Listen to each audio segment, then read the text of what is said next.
What's up? I'm the Pixel Pundit, and today we're taking a look at Realm of the Mad God, where death is permanent, loot is temporary, and panic dodging is a lifestyle. Realm of the Mad God is a chaotic 8-bit looter shooter where you're constantly hammering the WAS and D keys, trying to keep your hard-earned character alive. You've spent 24 hours leveling and farming, all for the rush of seeing that rare white bag drop and hoping it makes your character a little bit stronger. It's pure chaos, but beautifully organized. It feels like navigating a constantly shifting maze, the only way out's through the enemy.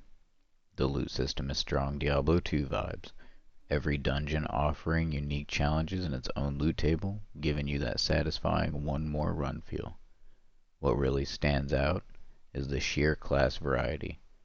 Close range warriors tank everything, sneaky rogues, magic blasting sorcerers, or safety of healing with the priest. Each one completely changes how you approach the game.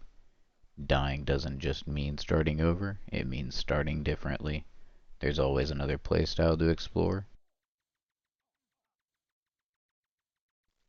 The graphics are simple but effective, and the game runs well even on low-end machines. It can feel a bit overwhelming at first, so I recommend adjusting the settings, especially the opacity, to make things more readable during fights. The combat has a rhythm to it. Every dungeon or boss has a unique attack pattern, so even though it looks chaotic, it becomes kind of like learning a dance. At first you get stomped, but eventually you're dodging like a pro, landing shots in between bullet waves and absolutely shredding it. The moment when a dungeon that crushed you 10 times finally goes down, it's so satisfying. The dungeons are not just reskins, some have puzzles, multiple paths, secret rooms, and the loot you get from each is tied to that dungeon's theme and difficulty. It's a solid loop that feels great. The community is incredibly active and surprisingly welcoming. Veterans will toss you gear, help you max stats with potions, or even walk you through difficult dungeons just because. You don't see that often in MMOs these days. Also, character and pet skins are a fun extra. You can buy them, find them, or even craft them. There's a surprising amount of personality and style in this tiny pixelated world, and yeah, I may have spent too long trying to make my wizard look like a discount Gandalf.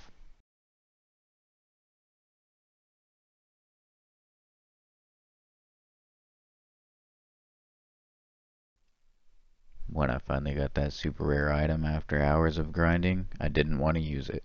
I was so paranoid I'd lose it to a stray bullet that it just sat in my vault as a trophy.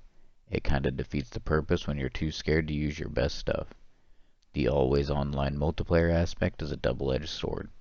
You can't play offline at all, and while there are low pop servers, soloing's still tough, and sometimes random players just show up and nuke a boss you're working on. It can break your immersion or make progress feel cheap. Also, some of the bosses feel off, like they were either designed for a full squad or for no one at all. One dungeon will feel like a joke, and the next will be a brutal bullet hell mess.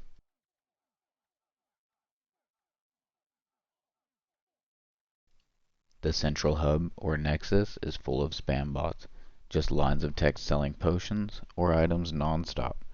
And while there's no direct pay to win, there is light monetization system. You can buy keys to open dungeons, and there's a battle pass with cosmetics and items. Nothing essential, but still, the idea of a kid dropping cash on gear, dying instantly and losing everything feels sketchy, especially when the game doesn't go out of its way to explain the permadeath up front. And the in-game economy? Total chaos. Potions have become the currency, and you'll see people yelling some gibberish. Unless you're deep in the meta, you'll have no clue if it's fair or even what it means. I will absolutely keep playing. I've put over 533 hours in Realm of Mad God and counting. The dopamine loop of loot drops and mastering tough dungeons is real. I'm trying to accept that character death is part of the fun, not a loss but a new start. It definitely makes each run more exciting. I buy the battle pass occasionally to support the devs, but I avoid purchasing gear directly. The community is top notch. People make great guides, dungeon walkthroughs, and fan arts. There are a few gripes with some dev decisions, but honestly, Deca does a solid job. Regular updates, New content and seasonal events like Halloween, Easter, Thanksgiving, and Christmas keep things fresh. Holiday events especially are a blast, cool themed dungeons, fun gear, and lots of returning players. And joining a guild? Total game changer. You start recognizing players, teaming up for group runs, and just hanging out. It's like a tiny MMO family in pixel form. If you love high-stakes gameplay, fast-paced action, and the thrill of loot drops, Realm of the Mad God absolutely delivers. But if you prefer narrative-driven experiences, hate permadeath, or want to go it solo, this might not be your thing. For me, Realm is a wild, sometimes nerve-wracking ride, but I keep coming back. It's part nostalgia, part chaos, and part that unbeatable feeling of mastering something difficult. Thanks for hanging out. Let me know what you think, or if there's a game you want me to cover next, let me know below. Take care and I'll see you soon.